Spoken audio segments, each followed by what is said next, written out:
Esto es lo que dice el acusador. En primer lugar, yo lo acusaba de crímenes gravísimos, de modo que el dinero no hacía falta para nada. En segundo lugar, presentaba a un hombre ya condenado de manera que ni con dinero podía ser librado. Finalmente, aun cuando hubiera sido absuelto, no obstante toda mi fortuna, habría quedado a salvo. ¿Qué responde el acusado? En primer lugar, me asustaban la cantidad y la atrocidad de las acusaciones. Después, una vez condenados los Fabricios por complicidad con mi crimen, me sentía también condenado. Finalmente había llegado a tal extremo que la situación de mi fortuna dependía del resultado de un solo juicio. Entonces, puesto que aquel tenía muchos e importantes motivos para sobornar al tribunal, y este ninguno, búsquese la procedencia del dinero en cuestión.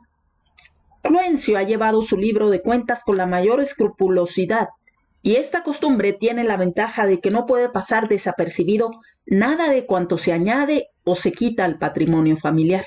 Hace 8 años que esta causa está siendo sometida a vuestro examen. Hace 8 años que todo lo referente a esta cuestión es estudiado, discutido e investigado según sus cuentas y las de los otros. Y en todo ese tiempo no encontráis ningún indicio de dinero pagado por Cluencio. ¿Qué?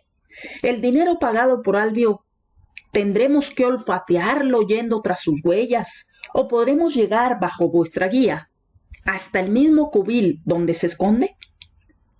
Están retenidos en un solo lugar 640,000 sestercios. Se los retiene en casa de un hombre extraordinariamente audaz, en casa de un juez. ¿Qué más queréis? Pero Stayeno no fue escogido por Opiánico, sino por Cluencio, para sobornar al tribunal. ¿Por qué entonces, cuando se procedía a la votación, Cluencio y Canucio consentían que él no estuviera presente? ¿Por qué cuando daban paso a las deliberaciones no requerían la presencia del juez Stayeno, en cuyas manos habían puesto el dinero? Era Opiánico el que se lamentaba, era Quincio el que lo reclamaba allí. En virtud de su potestad de tribuno de la plebe, se consiguió que no se hiciera la votación sin estar Stayeno. Pero él votó por la condena. Sí, pero votó por la condena como una garantía para Bulbo y los otros para que vieran que había sido traicionado por Opiánico.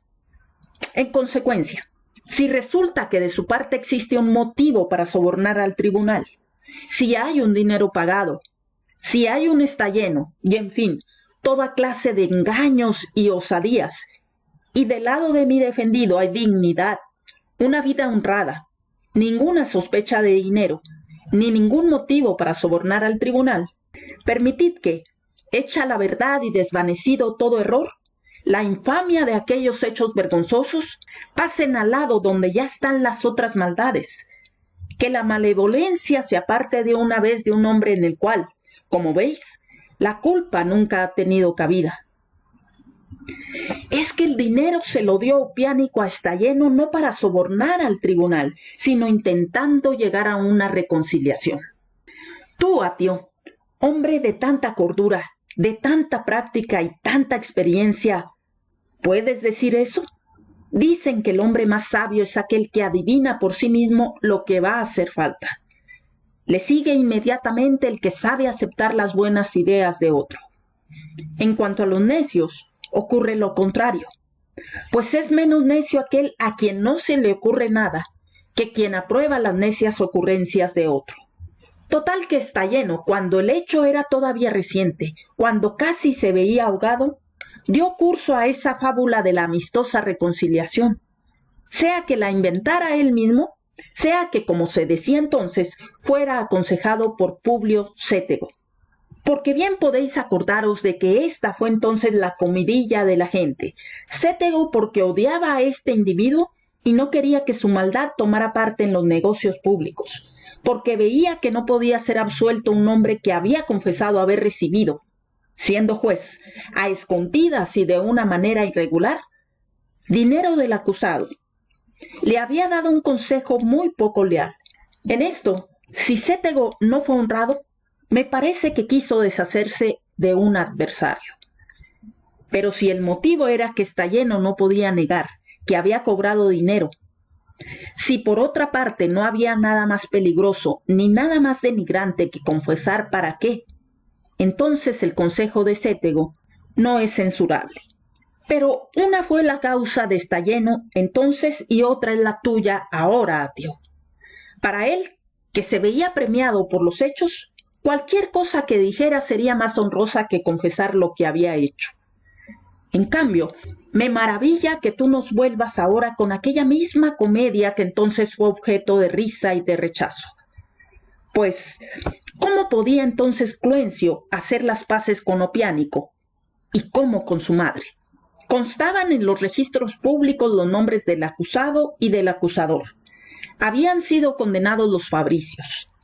Ni podía escapar Albio, aunque fuera otro el acusador, ni Cloencio renunciar a la acusación sin caer en la ignominia de ser tenido por calumniador. ¿O es que intentaba una connivencia? Porque eso ya es una forma de corrupción del tribunal. Pero para eso, ¿qué necesidad había de un juez intermediario? Y en general, ¿por qué tenía que hacerse todo ese asunto por medio de Stalleno, hombre completamente extraño al uno y al otro, completamente despreciable y deshonrado, antes que por medio de algún hombre de bien, amigo e íntimo de los dos? Pero, ¿por qué lo discuto más como si fuera un asunto oscuro, cuando el mismo dinero que se le entregó a Stalleno indica por su cantidad y por su importe no solo el volumen, sino también la finalidad de la operación? Digo que deberían haber sido comprados 16 jueces para que Opiánico fuera absuelto, y que fueron llevados a Stalleno 640,000 sestercios. Si, como tú dices, fue para obtener una reconciliación, ¿a qué viene este aumento de 40,000 sestercios? Pero, si, como decimos nosotros, fue para que tocasen 40,000 sestercios a cada uno de los 16 jueces, ni Arquímedes hubiera podido repartir mejor. Pero, dices, se han dado muchísimos veredictos declarando que Cloencio había sobornado al tribunal. Antes bien, hasta ahora nunca en absoluto esta cuestión, como tal, ha sido objeto de un juicio. Se ha hablado mucho de este asunto, ha sido largamente debatido, pero hoy es la primera vez que la causa ha sido defendida. Hoy es la primera vez que la verdad, confiando en estos jueces, ha alzado la voz contra la malevolencia. Pero esos numerosos veredictos de que hablan, ¿cuáles son? Porque yo me aseguré contra cualquier ataque y me preparé también que podía demostrar que las sentencias que se dice que fueron dictadas más tarde en relación a aquel primer juicio, unas se parecieron más a un derrumbamiento, o a una tempestad que a una sentencia, o a una decisión jurídica.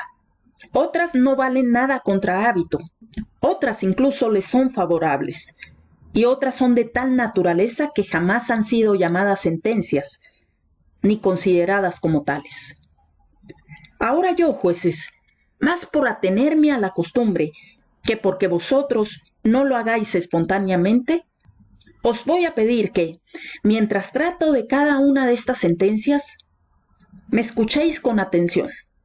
Se condenó a Gayo Junio, que había sido el presidente de aquel tribunal.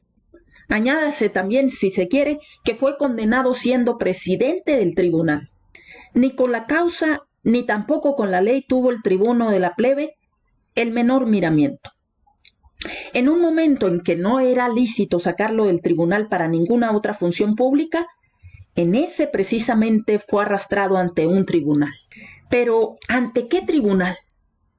Porque vuestros semblantes, jueces, me invitan a deciros ya francamente lo que había pensado que debía guardar en silencio.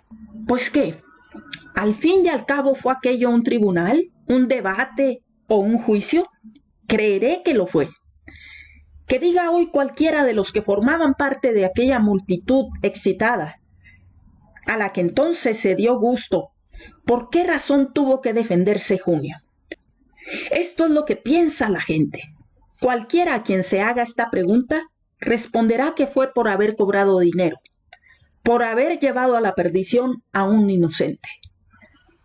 Esto es lo que piensa la gente, pero si fuera así, debió de haber sido acusado en virtud de la ley, por la que es acusado Hábito. Pero era en virtud de esa ley como él mismo instruía las causas. Quincio habría esperado unos cuantos días, pero ni siquiera hacer la acusación como un simple particular, ni cuando ya se hubiera calmado la malevolencia. Ya ves, pues, que el acusador había puesto toda su esperanza no en la causa, sino en la ocasión y en su cargo. Reclamó una multa. ¿En virtud de qué ley? Porque Junio no había jurado cumplir la ley, cosa que a nadie se le ha considerado como delito. Y porque Gayo Verres, pretor urbano, hombre respetable y escrupuloso, y aquí cabe hacer una mención. Esto es dicho por Cicerón con ironía, pues Verres había sido acusado por concusión por el mismo Cicerón en el año 70 a.C. Pero volvamos al discurso. Y porque Gayo Verres, pretor urbano, hombre respetable y escrupuloso, no reflejaba el sorteo de jueces suplentes en el registro que entonces se presentaba, todo lleno de borraduras. Y por estas razones fue condenado Gayo Junio, jueces, por unas razones tan triviales y tan inconsistentes que jamás se debieron haber llevado ante un tribunal.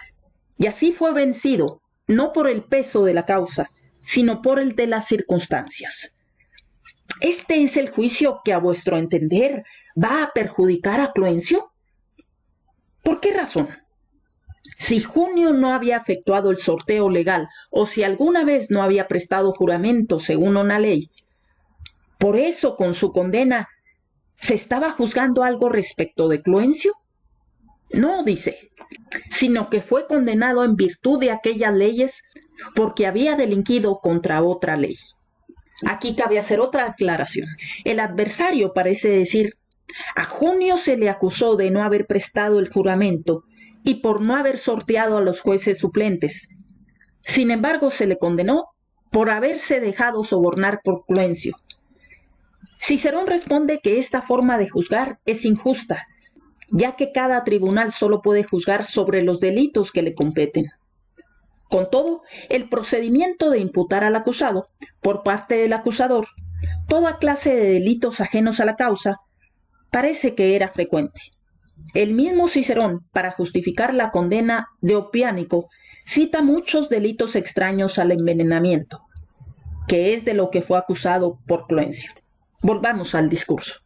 No dice, sino que fue condenado en virtud de aquellas leyes porque había delinquido contra otra ley. Los que declaran eso pueden sostener a la vez que aquello fue un verdadero juicio. En consecuencia, dice él, por eso precisamente el pueblo romano se mostró entonces enemigo de Gayo Junio, porque la gente creía que por medio de él había sido sobornado aquel tribunal. Así pues, ¿en este tiempo la causa ha cambiado? ¿Es diferente ahora el hecho? ¿Es diferente el proceso de aquel juicio? ¿Es diferente el carácter de todo el asunto al de entonces? No creo que haya podido cambiar nada de todo aquello que pasó.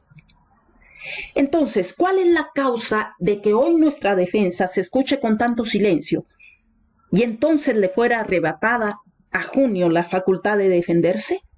Porque entonces, en torno a la causa, no había sino hostilidad, error, desconfianza y asambleas cotidianas, convocadas por espíritu de sedición y demagogia. El acusador era un tribuno de la plebe, el mismo en las asambleas y en los bancos del tribunal, y se presentaba ante el tribunal, no solo después de una asamblea, sino con toda la asamblea. Esas gradas de Aurelio, nuevas entonces, parecían construidas para servir de teatro a aquel juicio. Cuando el acusador las había llenado de gente excitada, ya no había posibilidad no solo de hablar en favor del acusado, sino ni siquiera de ponerse en pie.